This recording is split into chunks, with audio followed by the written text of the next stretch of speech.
one. Absolute glorious day. Chucking it down. In this video, we'll be back at the cherry tree project where in the last video we got the raft footing in. This video is going to cover the week doing the DPC upwards. Well, start doing the superstructure, show you the brickwork, show you the reclaimed bricks we're using, getting it in with a garden wall Flemish bond, so it's a bit hit and miss, tying into the old house. It is a conservation area, so we have had to use as best match we can with the reclaims, which are a 65mm reclaimed brick, blockworking of course, and then we'll make the openings for the sills, everything like that. So in this video you'll see all of the work that goes into the superstructure, hopefully up to Wallplate. Let's get it.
So on this bond, as you can see, we've got the header, closer, stretcher, header. What do you say? Sorry, yeah. Walk off.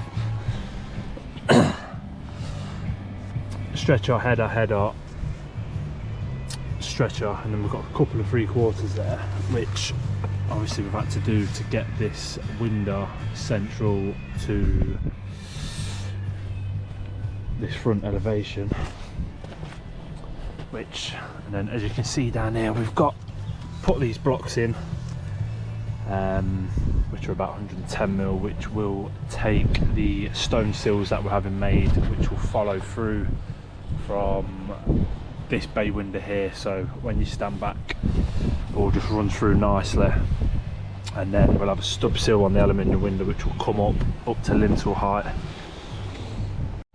As you can see, bricks do tie in pretty well. Besides the difference in the mortar, they do match in pretty well, which we had to have a reclaim yard come out because, as I said before, this is a conservation area, so we had to get the best possible match and get them signed off by a local authority beforehand.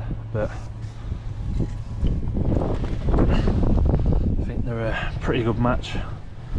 Show you later on in the video, hopefully when the mortar's dried a bit and see the colour difference. But then round on this side where these are toothed in, again the stone sill there, but then this will be rendered up to this point and then along this block joint, following round with those stretches there, which will go all the way up, which matches the side elevation of the house. And then the back.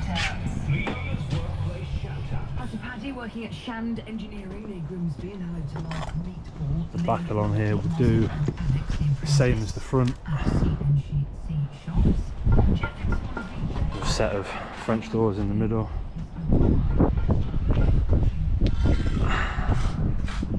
Can't tell which one's yours and which one ain't.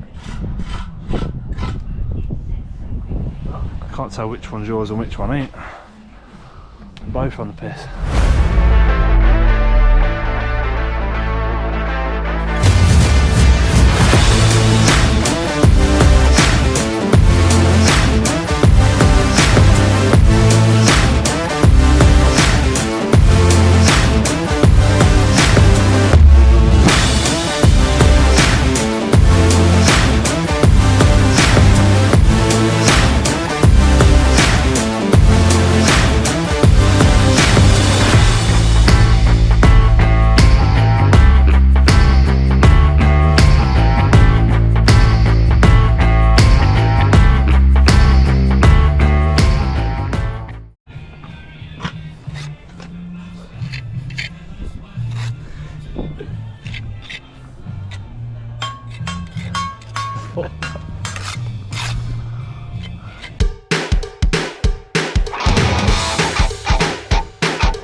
show you this here. So you can see we've got the header closer stretcher going on with the bond going across with the garden wall Flemish. You can see this brick here is a lot bigger than the one underneath, which can obviously cause problems for the bond. So when it gets to these 3/4, we are occasionally just having to trim 15 to 20 mil off these 3/4 just to keep that bond right everywhere else, which of course is a bit of a pain, but it's one of the things with reclaimed bricks.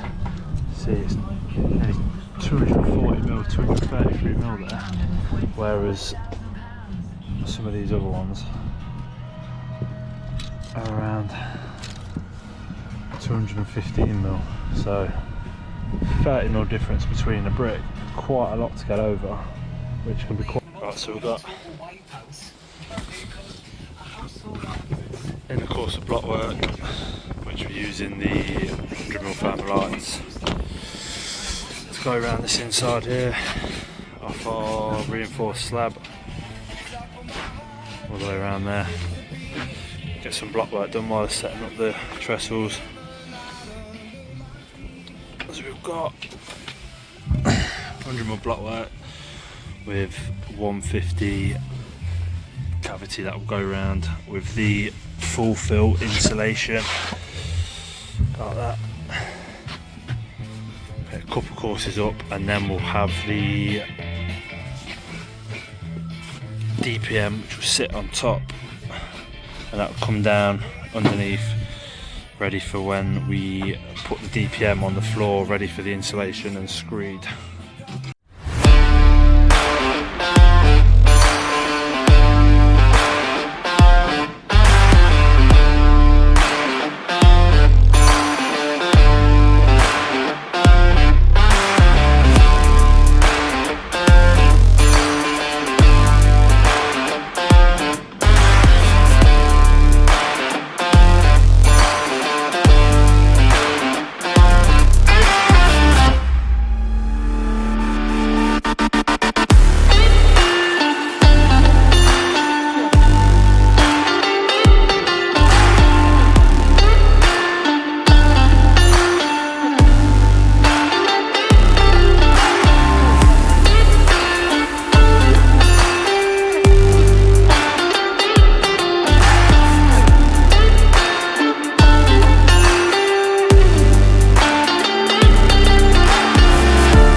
I'll stick the level up there. So show the fans what they want.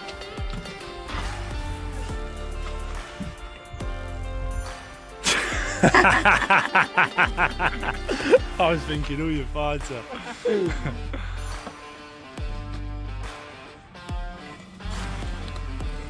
I'll tell you what, it's fucking beautiful. Ain't bad, is it? We're off for a labourer. That's what you need. So we've got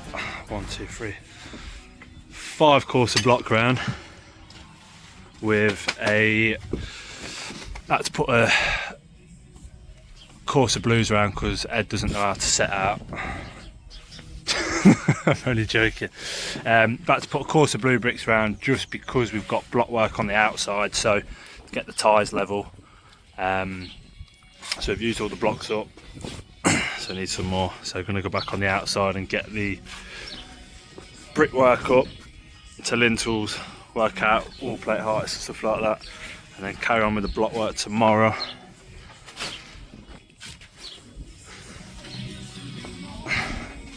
And get this block work up ready to take the ridge for the vaulted ceiling that we're going to have.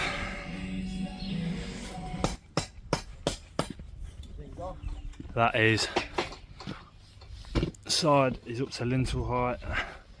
We've got the back up to lintel height, which there won't be any more on this or the front now until we've got the lintels on, so we can do the detail across the front, which we need the roof timbers on first so we can match them in.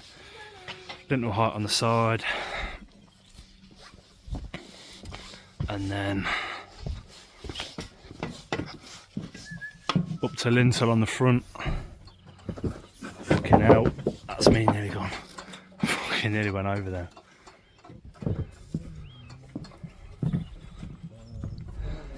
Which this side again going to be rendered. It's just internal block work to get up now, and then get the lintels and the wall plates on.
Right, so got all the lintels on and both wall plates.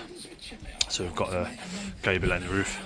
We're going to get this out now where you can see the centre mark and the top of the ridge. We're going to get our double 8x2 up and propped up here so we can get the first couple of rafters on. We're going to get a couple of 8x2s concrete fixed into this so we can put a support up here to take the ridge while we get the first couple of rafters on until the gable's done.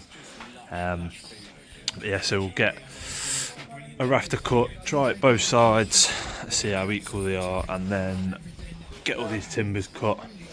Then we've just got to get this lead work out from the old conservatory and just cut some of this render out ready to be patched in when the roof's done. So we'll get all that done and then show you how we cut our rafters.